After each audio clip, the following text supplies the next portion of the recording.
pacientes desde los distintos puntos de vista que se plantean aquí en la diapositiva. En Jocelyn, hace aproximadamente 10 años, desarrollamos una iniciativa, que es la Iniciativa para la Comunidad Latina o Hispana en Estados Unidos, y en la que tuvimos la visión de crear un programa completo de investigación, de atención clínica, de trabajo en la comunidad, de educación, para ayudar a la población hispana en los Estados Unidos y en muchos lugares de América Latina.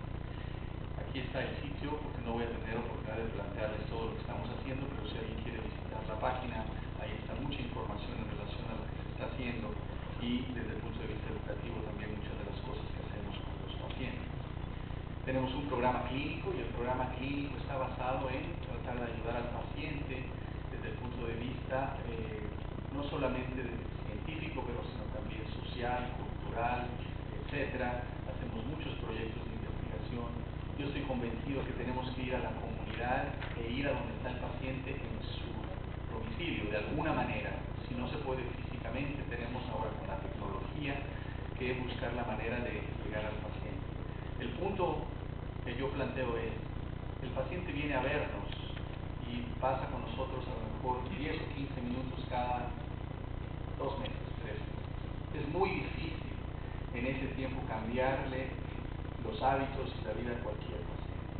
Tenemos que pensar en un sistema diferente para poder hacer las cosas de una manera más apropiada y al final todo esto lo compartimos, aprendemos también de mucha gente en relación a cómo hacer esto mejor desde el punto de vista profesional. Ahora, desde el punto de vista biológico, la pregunta es, ¿qué nos hace diferentes a nosotros, los hispanos, a los peruanos? ¿Por tener diabetes hay algo que tengamos que pensar? Bueno, hay muchos estudios, y eso es parte de lo que hemos estado trabajando nosotros, en los que hay evidencia de que hay más resistencia a la insulina y tendencia a la obesidad abdominal en el paciente hispano, en el paciente latino. Tenemos genes que aumentan nuestra resistencia a la insulina. Hace algún tiempo estaba en una conferencia y estaba hablando con un grupo de médicos y un médico me dijo, doctor, tiene usted razón. Yo tengo muchos pacientes que están con medicamentos orales, ya necesitan aplicarse insulina y no se la quieren aplicar. Creo que son resistentes a la insulina. Bueno, ese es otro tipo de resistencia a la insulina. Esa es la resistencia psicológica, que obviamente es muy importante y muy prevalente, pero estamos hablando aquí de la resistencia biológica a la acción de la insulina, y en los pacientes hispanos, latinos, eso es bien común. Y también, desafortunadamente, tenemos una tendencia a acumular la grasa visceral, la grasa abdominal, que eso es obviamente también algo que nos perjudica, pero eso es parte de nuestro fenotipo. Nuestras células beta se cansan más rápido, por eso es que también hay más diabetes, eso también se ha documentado. Pero hay algunas otras preguntas en relación a nuestro sistema nervioso central, tal vez al área de las incretinas, a cómo manejamos la glucosa en el riñón. Esto no sabemos todavía muy bien. Pero ¿qué implica eso desde el punto de vista práctico para todos nosotros? Bueno, tal vez que desde el punto de vista esto de la resistencia, etcétera, hay que buscar estrategias que no aumenten tanto el peso al paciente, pero también, como lo oyeron en la charla anterior, la hipoglucemia es un mecanismo muy importante que puede estar relacionado con inflamación y con algunas alteraciones, también con mayor riesgo cardiovascular, y tenemos nosotros, desafortunadamente, esa tendencia. Por otro lado, tenemos nuestras cosas culturales.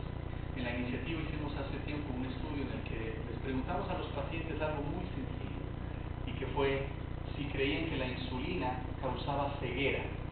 ¿Cuántos de sus pacientes piensan que la insulina causa ceguera o causa complicaciones? Levanten la mano. ¿De los pacientes o de los médicos? Muchos. Eso fue, lo preguntamos a los pacientes. Pero sí, es posible que algunos médicos piensen eso también. Pero muchos pacientes piensan que la insulina es mala, es negativa, ¿cierto? Bueno, resulta que de los pacientes que nosotros evaluamos, 39% dijeron que sí, que estaban convencidos que la insulina causaba ceguera, y 59% que no. Esos fueron 120 pacientes que entrevistamos. Y lo interesante es que algunos pacientes estaban utilizando insulina y algunos de ellos estaban convencidos que la insulina causaba ceguera. Entonces, lo lógico es, si alguien cree eso y se está aplicando insulina, ¿ustedes creen que lo va a hacer de una manera adecuada? La respuesta es no. Entonces, lo lo que vimos es que era mucho más probable que aquellos pacientes que creían que la insulina causaba ceguera, que no se adhirieran al tratamiento, que no se aplicaran las dosis correctas, incluso que no se midieran el azúcar, etc. Esto parece algo muy sencillo, muy trivial, pero la educación del paciente es fundamental para poder convencer al paciente que debe utilizar la insulina. Nosotros en nuestro programa, desde el primer día, le decimos al paciente con diabetes tipo 2, usted tiene una enfermedad en la que su páncreas no trabaja adecuadamente, no produce la suficiente cantidad de insulina y en algún momento va a utilizarla como tratamiento. No va a ser un castigo, no va a ser porque usted es mal paciente, ni va a ser porque a mí no me gusta usted o me cae mal, simplemente porque es parte de lo que usted va a requerir en su tratamiento. La pregunta es ¿cuándo lo vamos a hacer? Puede ser que lo hagamos en la próxima visita, o puede ser que lo hagamos en algunos años, va a depender de muchas cosas. Pero nosotros somos los culpables muchas veces, porque le decimos al paciente, si usted no sigue su alimentación de manera adecuada y hace ejercicio, no me va a quedar otro remedio que darle la insulina. Acuérdese, haga un esfuerzo y nos vemos la próxima vez. ¿Cierto o no? Entonces nosotros estamos presentando la insulina de una manera negativa, lo utilizamos como amenaza. Eso es lo peor que podemos hacer, porque quiere decir que hay una mala connotación en la utilización de insulina. Entonces, o estamos de un lado o estamos del otro. Y yo creo que ahí es parte de lo que nosotros como médicos tenemos que aceptar. Por supuesto, eso implica tiempo, implica la decisión de que si yo inicio insulina en un paciente, tengo que seguir ese paciente pronto para saber cómo le está yendo. Muchas veces no tenemos el tiempo, no tenemos el equipo que nos ayude desde el punto de vista educativo. En fin, hay muchas limitaciones, pero es parte de lo que tenemos que considerar. En este estudio, por ejemplo, se vio que un paciente que ya requiere insulina de acuerdo con ciertos criterios, muchos médicos, eso es en Estados Unidos, se tardaron 5 años en iniciar la insulina cuando el paciente tenía la A1C arriba de 8 y 10 años en iniciar la insulina cuando ya estaba indicada. Eso es una mala práctica médica aquí y en cualquier lugar del mundo. No podemos hacer estas cosas porque nos estamos tardando muchísimo tiempo en hacer lo que se requiere de cualquier momento. Eso es lo que está pasando ahora. Le decimos a un paciente lleve su alimentación adecuada, mejora la A1C un poco, no llega a la meta, suponiendo que lo que queremos es menos de 7, pero estamos contentos porque está mejor, y muchos médicos dicen, bueno, si la mayoría de mis pacientes tienen 11, 12, pues que tenga 8 no está tan mal. Bueno, pero para ese paciente, ¿qué? Si ese paciente no ha llegado a la meta, ¿por qué nos detenemos ahí? Y luego vuelve a subir el nivel de la A1C, iniciamos un medicamento, baja un poco, nunca llega a la meta, vuelve a subir, hacemos algo y nunca llegamos a la meta de tratamiento. Lo que creo que hay que hacer es intensificar el tratamiento hasta que lleguemos a la meta y no dejar que se escape de ahí. Esto no es lo que hacemos en la práctica clínica, pero es lo que deberíamos hacer para limitar el riesgo de las complicaciones en los pacientes.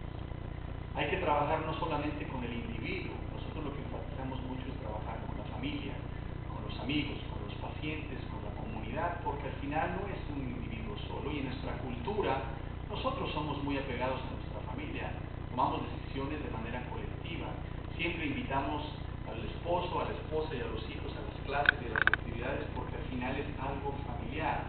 E incluso la utilización de insulina es algo que toda la familia debe de conocer, por qué, para qué, en qué momento, etc.